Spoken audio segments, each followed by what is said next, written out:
নমস্কার বন্ধুরা, আজকে আমি ঝিঙে আলু ডাঁটা দিয়া পোনা মাছের পাতলা ঝোল করে দেখাবো। তার জন্য সরঞ্জামপাতি সব গুছাই নিয়েছি। মাছগুলো একে একে ভেজে নেব। বাটনার জন্য নিয়েছি জিরে, মরিচ, সর্ষে, ওইটা বেটে নিয়েছি। তারপরে আলুগুলোরে ভেজে নিচ্ছি। আলুগুলো লাল লাল করে ভেজে তার উপরে কালো জিরে ফোড়ন দিয়ে দিচ্ছি, আর মশলা খান দিয়ে দিলাম। এবার নাড়ায় চাড়ায় নিচ্ছি।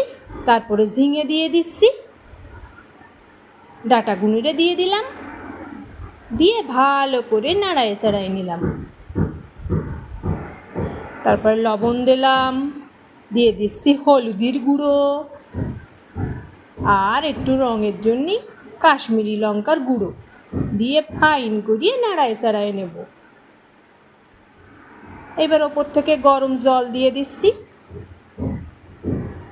সেরা কাঁচা লঙ্কা দিয়ে নাড়ায় চাড়ায় নিয়ে এইবার মাছগুলোরে একে একে দিয়ে দেব।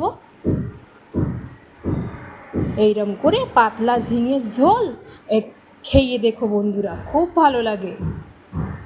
মশলাপাতি দিয়ে তো সবাই খায়, কিন্তু এইরকম পাতলা ঝোল একবার খেয়ে দেখো করে, দারুণ স্বাদ।